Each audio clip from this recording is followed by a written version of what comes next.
As vossas decisões financeiras são baseadas em clareza ou em suposições? Bem-vindos ao podcast Dinheiro e Consciência. Hoje vamos falar do dinheiro nos relacionamentos. Eu sou a Marta Marques.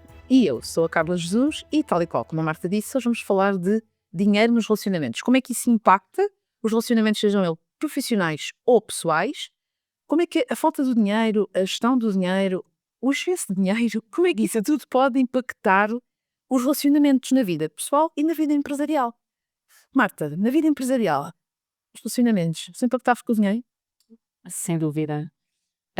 Aliás, há algo que não se faz nas empresas, não é? No dia a dia, que se devia fazer. Não se faz, quer dizer, às vezes faz-se, mas maioritariamente não se faz, que é definir ao início as regras do que se vai fazer naquele negócio mediante o relacionamento que existe. Por exemplo, se forem dois sócios, não é?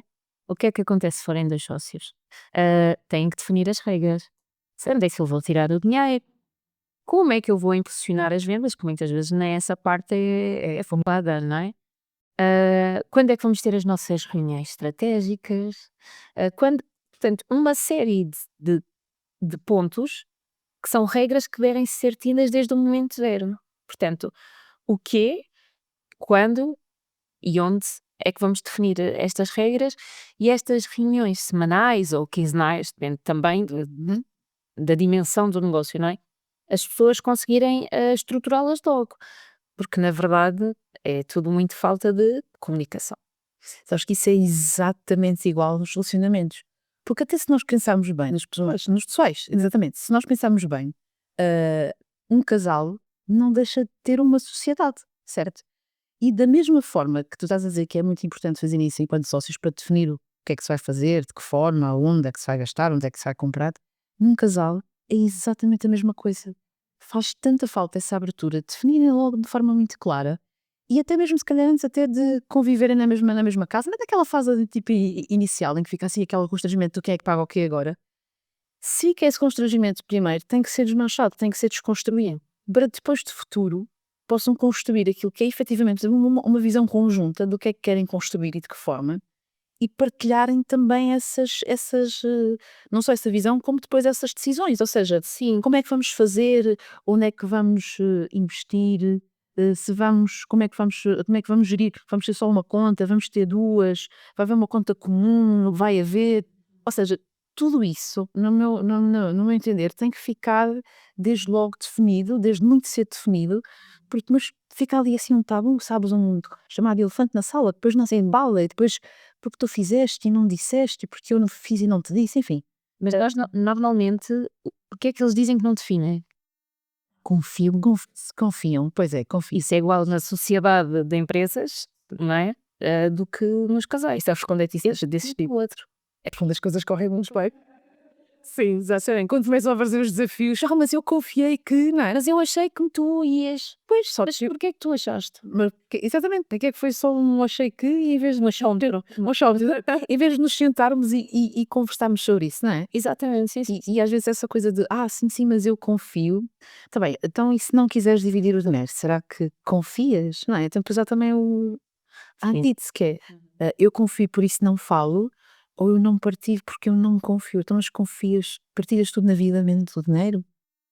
Partilhas muitas coisas em casal e não partilhas a conta bancária? Será que isso não é o inverso que estás a dizer e não é? Que não está certo nem errado partilhar nem não partilhar. Mas é um convite à reflexão, não é? Sim, de onde é que isso vem? Onde é que isso teve origem? O não partilhar, muitas vezes, na minha opinião, tem a ver com evitar conversas difíceis, certo? E fingir que está tudo bem, quando às vezes já sabem, ou pelo menos intuem de alguma maneira que não está tudo bem, não é? Porque o evitar conversas difíceis é, olha, nós. Imagina que vão arrendar, no teu caso, vão arrendar uma casa, agora lembrando, não é? Ou Uhum. no meu caso, vão arrendar um espaço, pronto, não interessa, porque aqui o conceito é muito semelhante, não é? Claro. Como assim? Mas espera, temos que dar 3 rendas de avanço. Mas eu não tenho. Espera, mas como assim tu não tens? Mas não tínhamos combinado que. Percebe? Mas nós não combinamos. Pois aqui é exato. Portanto, nas empresas é exatamente a mesma coisa. Supôs, portanto, vivem muito na base da suposição, não é? Supôs que o outro também queria igual, mas na empresa há a questão do, ok, nós vamos faturar, a priori vamos lucrar, não é? E se recebermos dos nossos clientes, vamos ter dinheiro, não é? E se tivermos esse dinheiro, o que é que nós vamos fazer com ele? Portanto, podemos adquirir carros para os próprios dentro da empresa, não é? Para eles usufruírem, porque precisam comercialmente e andar com os veículos. Podemos fazer distribuição de lucros, mas quando é que se faz? E como é que se faz? E ao adquirir, por exemplo, um veículo para a empresa, e são 2 sócios, quando é que se adquire para um e quando é que se adquire para o outro? E porque é que primeiro, quem deve ter primeiro? Ou se isso deve acontecer, não é? Assim como aquelas, como, sei lá, aquela história de no casal um ganha mais do que o outro. Então tem que um e outro têm que. Estavas a falar de arrendar, 3 meses de renda, mas eu não tenho. Então, ok, um pode ter mais rendimentos do que o outro, como é que vão fazer essa gestão de forma a que nenhum deles se sinta superior ou inferior ao outro, não é? Porque ele é que é o provedor maior ou ela é que é a provedora maior de rendimentos, então como é que isto depois como é que é feito este equilíbrio, entendes? Sim. Como é que depois se sentem as coisas? Eu acho que esse é que é o grande também, o grande ponto da questão, é como é que cada um depois se sente na relação versus aquilo que é a sua contribuição financeira para aquele relacionamento. E não sei se isto. Sim, está-se a dizer assim. Depois, nós há pouco tempo falámos sobre a proporcionalidade, não é? Exato. A regra da proporcionalidade. Isso aplica-se no caso, no pessoal, mas também no empresariado, porque um sócio que seja sócio-gerente, que receba um vencimento, não é? Pode também não receber o mesmo que o outro sócio-gerente. Pode ser pela proporcionalidade da cota que cada um deles tem, pode ser por aí, ou pode ser mediante o tempo que despende para aquela empresa. Era isso que eu disse, se calhar, se um trabalhar diretamente na empresa e outro não, forem sócios, mas um tem trabalho direto e o outro não. Não sei se isto pode Também acontecer. agora está demonstrando ser assim. Como é que depois chegam à conclusão que é que tem direito ao carro primeiro? Quem é que necessita mais, né? Se já o próprio vencimento não é igual ou a retirada dos lucros não é igual, entendes? Aliás, quem tem acesso a quê, porquê e quando, isso, não é? No casal acaba por acontecer um bocadinho o mesmo, mas o que é que as pessoas empurram as decisões para depois? Porque é que não falam sobre isso de forma aberta e clara, atempadamente, antes que aquilo se torne uma questão de discussão, uma questão de mal-estar, uma questão que vai trazer ali, sim, às vezes até situações no limite em que os sócios estando, os casais se separam, não é? Porque depois dizem assim, foi problemas de dinheiro. Se calhar não foi um problema de dinheiro. E mais uma vez aquilo que nós temos vindo a dizer há algum tempo a esta parte, não é? Dinheiro nunca é sobre dinheiro. Se calhar o verdadeiro desafio daquele casal não era o dinheiro, era a falta de comunicação, a falta de visão conjunta, a falta de se terem sentado e dizer assim, olha, vamos fazer isto, este é o nosso projeto em conjunto, porque um projeto de vida também tem a parte financeira para ser trabalhada. Não é só, ok, vamos arrendar uma casa, vamos comprar uma casa, ou pensamos em ter um filho ou 2 filhos. O projeto de vida tem que se falar de dinheiro, porque ele só é construído com dinheiro, basicamente, não é? Precisamos de dinheiro para tal. Exatamente. Então, se calhar o verdadeiro problema não é efetivamente o dinheiro, se é muito, se é pouco, se é bom ou não, é de que forma é que aquele projeto de vida foi planeado, foi imaginado e até onde é que se falou de dinheiro nesse mesmo projeto de vida, não é certo? Sim, sim, sim, sim. Eu costumo perguntar que é se o teu sócio, que normalmente não quer saber da empresa, visse as contas bancárias hoje, havia desconforto. Isso encaixa tão bem nos casais. Sim, certo, mas é exatamente a mesma coisa, porque muitas vezes há um sócio que trata de tudo, gera tudo, e o outro que não é que não tenha acesso às contas, porque todos têm, não é? Aliás, eles muitas vezes precisam de 2 assinaturas para o conseguirem, mas ele não acede. Mas e se ele acedesse? E se ele quisesse saber? O que é que acontecia? Exatamente. Não é? Portanto, isto leva-me muito a um sentimento, e nós falamos no último episódio sobre as decisões emocionais. Há um medo que é o medo há um sentimento, desculpa, que é o medo. Que é o medo de julgamento, o medo de expor, o medo de clarificar e depois de eventualmente haver uma ou outra quesilha, não é assim uma palavra bem portuguesa, não é? Mas uma quesilha de concordo, não concordo, e as pessoas não querem de facto fazer este confronto, Certo. que acho que é assim a palavra correta, porque esta pergunta de se o teu sócio hoje, que não costuma ver as contas bancárias, quiseres vice, tinhas algum desconforto da tua parte? E depois às vezes a resposta é sim. É, Sim. sim, porque isto é o que tu dizias, não é sobre, não é das vezes, é sobre falta de comunicação, é sobre medo, é sobre vergonha. E dentro dos casais é também sobre aquilo que foi ou que foram as vivências de cada um, né? Depois vem para o relacionamento em termos financeiros, de crenças com o dinheiro. Imagina, pode acontecer um ser super poupado e outro ser super gastador. Sim, o que isso depois vem daquilo que são as crenças que essa pessoa, com os quais essa pessoa cresceu, aquilo que eram os seus hábitos, aquilo que viu fazer, aquilo que foram os seus modelos. E há um que é muito poupado, que imagina, tem muito medo que falte, portanto não gasta em nada. E tem outro que acha que merece tudo porque não teve nada na infância e agora pode aproveitar ao máximo. E se não há depois aqui um equilíbrio, Sim. isso também traz ali alguma fricção, algum desconforto, como tu dizias. Portanto, também há essa parte que é cada uma das pessoas do casal traz a sua própria história, não é? Traz os seus próprios medos, as suas próprias crenças, Sim. os seus hábitos, carrega ali toda uma bagagem que, mais uma vez, não é sobre dinheiro Sim. e que depois, se não for conversado, desconstruído, ou reajustado, ou ressignificado, vai trazer realmente ali desafios gigantes naquilo que é a gestão do valor comum do casal, quando há, não é? Porque às vezes nem isso acontece e eu pago isto, tu pagas aquilo, esta é a minha conta, esta é a tua, e às vezes nem há essa partilha, mas pronto, mas pelo menos e a gestão do dia a dia do casal, que é muito relevante, e quanto melhor for essa gestão e comunicação, até mais importante que a gestão, a comunicação, menos vai haver divórcios por milhares. Sim, porque, na minha opinião, e tu estavas a falar do relacionamento no todo, não é? Mas, na minha opinião, o relacionamento nas empresas é por sócio. Portanto, há o número um que é sócio, mas também há empresas unipessoais, não é? Certo. Mas depois há várias relações, que é as equipas, os clientes. Portanto, os sócios, as equipas e os clientes, na minha opinião, são aqueles três relacionamentos que são os que temos que, com mais amor, vá, cuidar, porque todos vão impactar no dinheiro. Certo. Portanto, diz. É que agora fizeste-me lembrar que os filhos também são um relação interessante aqui, porque quando estão na educação, completamente. Mãe, precisava de dinheiro para não sei o quê, e a mãe vai e dá, e o pai vem e discorda, e se aquilo não, mais uma vez, se não houver comunicação sobre o que é permitido, o que é que podemos dar, até onde é que podemos ir, Sim. vais estudar a criança, e não, entendes? E Sim. deixas-o gastar assim, não, isso, mais uma vez, É a equipa. os filhos são a equipa, exatamente. Os filhos no pessoal, basal, sim, são a equipa, sim, não é? Certo. Porquê? O que é que acontece à equipa quando de repente fica desmotivada, não é? O que acontece é, a equipa diz assim, olha, vou dar um exemplo, ok? Eu ganho 1000, mas eu vejo que se fatura 20.000, mas porque é que eu não recebo mais? Certo. Porque é que isto acontece? Porque é que aquilo acontece? Ou seja, portanto, uma pessoa que a priori nunca trabalhou por conta própria acaba por não ter, portanto, o conhecimento que é natural, a percepção de uma série de passos e de custos que uma empresa tem que suportar.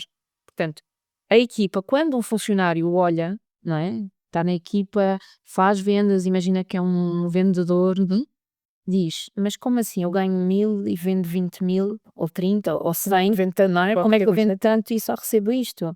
Mas como é que isto é possível? Não é? Porque aqui a grande pergunta é, as pessoas que trabalham contigo têm consciência porque é que ganham o que ganham, portanto, se é merecido, se não é merecido, não é? E como é que os podemos motivar de outra maneira, certo, não é? As pessoas têm consciência da margem do teu negócio. É que isto é muito importante, né? Se calhar não preciso ir lá à equipe e detalhar tudo, mas se as pessoas tiverem um mínimo de noção do que é que se passa nos bastidores, digamos assim, e exatamente porque aquilo que tu estás a dizer, se as pessoas trabalham por conta de outra não fazem ideia como não funciona a gestão do negócio. Está tudo certo. Sim, claro que sim. Mas nesse caso, se calhar, lá está, mais uma vez, a forma como o empresário comunica com a sua equipa, ou aquilo que ele comunica à sua equipa, pode fazer a diferença, certo? Sim, completamente. Aliás, trabalho com uma empresa que há cerca de um ano começou a comunicar margens. Primeiro só para os superiores hierárquicos, ou seja, foi no início, foi a começar aqui a fazer margens e há cerca de um ano começaram a comunicar para estes superiores. O que é que fez? Com que a equipa, os superiores, tivessem muito mais consciência do que é que se passava e começaram a perguntar. Portanto, não estando altamente esmiuçado, não é? Mas tem vendas, tem o que é o rapel, tem o que é custos variáveis, custos fixos, há custos com o pessoal. Portanto, entender que os meus 1000 não são 1000 para a minha empresa. Não, porque nós gestores não está bem. Claro que é um problema, mas para Sim, é isso, muito bom. Mas exatamente, porque é assim, uma empresa que a pessoa ganha nele, mas tem que pagar a segurança social e tem que Pois. pagar a medicina no trabalho, e muitas ainda, neste caso, ainda dão um seguro pessoal de saúde, as pessoas não sabem que custa muitas vezes, portanto, tem é um valor muito expressivo, vamos dizer assim, tem que se ter esta consciência. E os custos fixos, e a renda, e a água, e tudo. Não é? Porque as pessoas olham e sabem à semelhança do que têm em casa. Depois há tudo o resto que nos ultrapassa e que está tudo certo. Sim, sim. Agora, somos nós, enquanto empresários, que os devemos, sem dúvida, clarear. Eu acho que a palavra é clareza, dar-lhes clareza e dizer assim: olha, estas são as vendas, de facto, nós vendemos 300 mil por mês, por exemplo. Ok, mas temos que pagar isto, isto, isto e isto. E eu acho que se deve fazer exatamente a mesma coisa com os filhos. Sim, sim, assim. Aquela coisa de que eles não podem saber que se estamos numa fase um bocadinho mais delicada ou se não. Então, não, desengane-se quem acha que as crianças não entendem. Eu acho que todas as crianças, os jovens, adolescentes, quem, seja lá em que idade for, todos têm capacidade de entender desde o momento que tu falas na medida da sua capacidade de entendimento. Sim, claro. Claro, ou seja, à idade, exatamente, para perceberem que efetivamente há contas para pagar, há coisas que são prioritárias. Nem tanto que agora não podemos gastar nisto, agora não vamos gastar nisto porque há prioridades. E quanto mais cedo esta definição de prioridades for ensinada aos mais jovens, mais rapidamente se chega a adultos conscientes da gestão do seu próprio dinheiro. Sim. Eu acho que essa é uma das coisas mais importantes para se ensinar, é a gestão de prioridades, perceber o que é prioritário. E tem que estar definido anteriormente a ser explicado aos filhos, à equipa, que são os filhos, tem que estar muito bem definido entre o casal. Mas aí, Leva à sequência da maioria sim, aí é um trabalho da margem pessoal. Sim, sim. Isso é a margem pessoal, não é? Portanto, isso é entender qual é a nossa margem pessoal para aquilo que não está previsto. Exatamente. Não é? Porque, como eu estava a dizer, as pessoas começaram a saber a margem naquela empresa, não é? O que é que aconteceu? Ou seja, durante o ano, eles souberam, durante o ano de 2025. Ao início do ano de 2026, em vez de ser só eles que sabiam a margem, agora toda a equipa sabe a margem. Portanto, são números claros e para todas as pessoas. Para todos. Porquê? Porque são dados prémios por KPIs. Ok. E aí trabalhamos o quê? Trabalhamos a motivação. O que é que, quando há aqui um valor, não é? Que vamos dizer assim, que é o valor que lhes toca, o julgamento de eu não recebo o que devo, eu não é? O que é que acontece? As pessoas desmotivam-se, deixam de vestir a camisola, deixam de dar aquele cunho pessoal que faz toda a diferença numa venda, e nós sabemos isto, exemplo, quem trabalha com vendas, não é? O que é que acontece? As pessoas, quando são reconhecidas, e não vou dizer que os prémios por KPIs são a coisa mais maravilhosa do mundo, Sim, mas têm vantagens e têm desvantagens, mas isso até podemos falar sobre premiação no outro episódio, não é? Porque também daria aqui pano para mangas. Mas perceber que como é que estas pessoas de facto se sentem. Eu tenho que perceber agora, neste momento, como é que eles se sentem. Como é que eles agora se sentem? Agora que recebem prémios mediante KPIs, naturalmente, que conseguem entender o que é que o trabalho deles produz. Eles andam uns atrás dos outros a tentar ver se está tudo bem, se precisam de ajuda. porque agora entendem o valor do seu trabalho. Exato. É isso aí. E na margem pessoal eu sinto que é um bocadinho o mesmo, que é, se os filhos conseguirem, de facto, este trabalho com os pais, ou melhor, os pais com os filhos, no caso, os filhos acabam por ser a equipa que ajuda aos. Completamente. Sim. Mãe, é possível? E aqui é um Agora bocadinho. pode ser. Olha, eu recebi este prémio, o que é que eu vou fazer com ele? Porque é assim, prémios que são prémios consideráveis, neste caso, não é? 250, 350, 450 euros a mais do que o seu salário base, é expressivo. É expressivo, claro. É muito expressivo, não é? Sim. Agora, como é que eu motivo a equipa? Tenho que lhe mostrar. Isso. Porque se eles não sabem, é vazio, é completamente vazio. Sim, e com a equipa da casa ok, não é só um não porque não, ou não é só um sim porque sim, não é sempre só um sim, não é sempre um não, é explicado, olha, agora pode ser, neste momento até dá, agora naquela altura não dá porque há outra projeto assim assim, é isso que tu dizes, é explicar, é a clareza Uhum. da situação, é dentro do entendimento de cada um, explicar como é que estamos e para onde é que queremos ir. E se fizerem um exercício, por exemplo, imagina que definem em família um objetivo para, imagina que é um casal com 2 filhos, definem um objetivo para os 4, olha, tal altura assim assim queremos fazer isto, vamos nos preparar financeiramente para. Se todas as pessoas estiverem envolvidas, não é? Mesmo os mais pequenos, vai ser muito mais fácil chegar lá, vai ser muito mais divertido Sim, e, eu sei. e menos teado, vai ser muito mais, então, mas agora conseguimos. E quando estiverem todos lá a fazer aquele projeto, se decidirem em família, vão-se lembrar que, ok, construímos isto todos juntos. E essa sensação de construímos isto todos juntos dá o tal ânimo de é mais saboroso, sim, exatamente. Por isso, Porque tu há bocado falavas de clareza e quando não há clareza, o dinheiro vira aqui um conflito desnecessário maioritariamente. completamente. Porque se esse trabalho for feito nas casas individuais, com os pais e filhos, as questões que se passam hoje em dia nas empresas familiares diminuem drasticamente. Que Vamos à origem, não é? lá está, é juntar tudo aquilo que nós estamos aqui a falar, portanto, sociedades, equipas, clientes, não é? Com a casa, com a educação que eles não têm em casa, não é? Não financeiramente em casa, porque eu não posso saber o salário do meu pai, porque ou é muito grande ou é muito pequeno, mas que vergonha é que ele tem afinal. E aqui é a mesma coisa, que vergonha é que eu tenho no meu negócio que não posso mostrar a margem. Tenho a mais. Não, não tenho a mais. Se tiver uma boa margem, excelente, ótimo. Posso partilhar com a minha equipa, Exato. consigo não estar tão em cima dos meus clientes para não cobrar logo ao dia 1, 2 ou 3, mas que também é importante não resvalar, não é? Eventualmente. Mas consigo ter essa consciência. Portanto, aqui o segredo é o que é, quando e onde é que vamos definir as regras para depois conseguir. Eu acho que essa é a grande dica para aquilo que nós podemos partilhar, é sentem-se, famílias, casal primeiro, não é? Porque esses é que são tanto os superiores, não é? Casal hierárquicos, sentem-se, conversem, ah, juntem aquilo que é aquilo que querem para ambos, ou que quer cada um, para encontrar ali depois também o equilíbrio, não é? Ok, eu quero isto, tu queres aquilo, eu quero gastar aqui, eu quero poupar ali, tudo é válido, não é? Sim. Sentem-se, conversem de forma aberta, abram-se nesse sentido de este é o meu vencimento, isto é o que temos para pagar, organizem-se, passem essa informação ao resto da equipa, se tiverem filhos, e construam efetivamente um projeto de vida em conjunto, com clareza, com assertividade, com objetivos bem definidos, porque isso vai evitar grandes dissabores no relacionamento mais tarde, não é? Porque não é chegarmos às alturas de ter que pagar uma determinada conta ou ter surgido algum percalço e de repente, como é que agora fazemos, não é? Porque não há um plano, não há uma estratégia, não há um fundo de tranquilidade, só assim. E aproximarem-se, não é? Planearem-se em conjunto, de forma muito clara, aberta e transparente. E até um autor que eu gosto muito, que é o Chris Voss, que ele fala de respeito, de limites nas relações financeiras e na negociação. É um bocadinho o que nós estamos aqui a falar, portanto, ele é uma referência para mim, portanto, deixo aqui esse nome, mas porque sim, porque nós temos que aprender, porque não está culturalmente intrínseco essa questão. Não, claro que não.